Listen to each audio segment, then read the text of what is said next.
Diqqat, fuqarolarga shoshilinch xabar.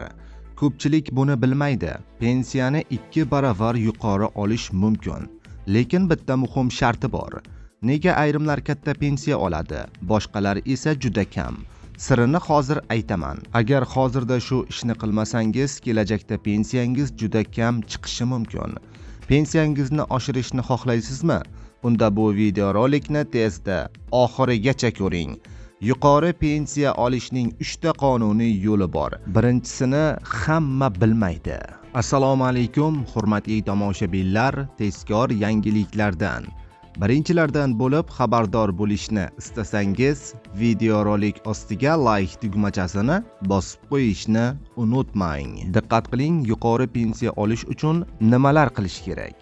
Pensiya jamg'armasi bergan ma'lumotlarga ko'ra, har bir inson hayotidagi asosiy maqsadlaridan biri sifatida pensiya yoshiga yetib, ko'p yillik mehnat natijalarini ko'rish va keksalikning farovon o'tkazishini o'z ichiga oladi.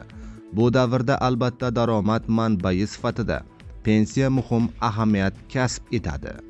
Shu sababli har birimiz yoshligimizdanoq kelajakdagi pensiyamiz haqida o'ylab, unga oldindan tayyorgarlik ko'rishimiz lozim. Endi kimlarga pensiya tayinlanadi? To'liq yoshga doir pensiyani olish uchun erkaklar 60 yoshdan, ayollar esa 55 yoshdan mos ravishda 25 yil va 20 yil mehnat staji talab qilinadi.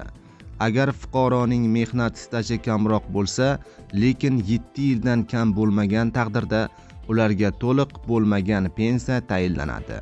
Bunday pensiya miqdori kamroq bo'ladi. Mehnat stajiga nimalar kiradi?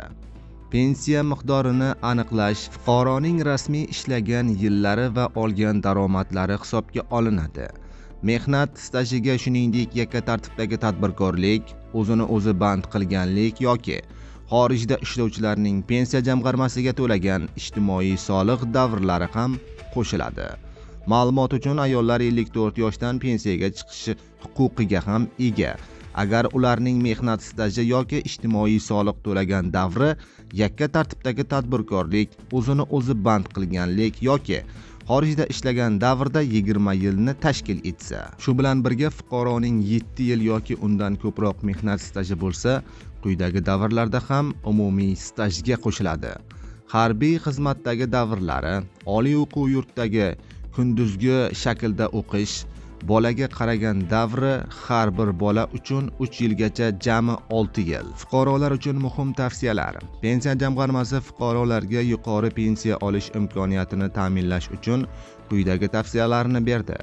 Ushbu tavsiyalar pensiya yoshiga yaqinlashgan shaxslarga va yoshlarga mo'ljallangan bo'lib, keksalarda farovon hayot kechirishga yordam beradi. Mehnat staji rasmiylashtiring.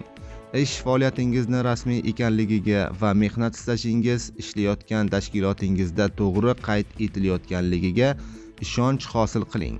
Buni may.gov.uz portali orqali mustaqil tekshirishingiz ham mumkin.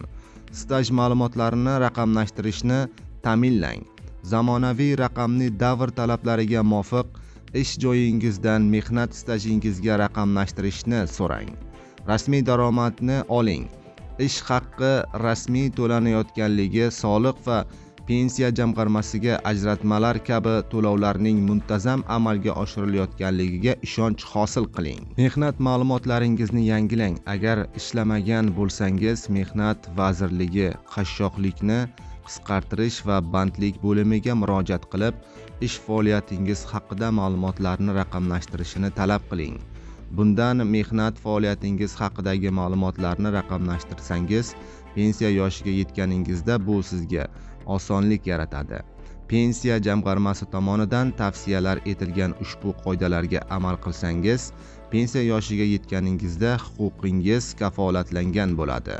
Qo'shimcha ma'lumotlar olish uchun pensiya jamg'armasining qisqa raqami 1271 raqami, ya'ni kal markaziga murojaat qilishingiz mumkin, deyiladi pensiya jamg'armasi xabarida.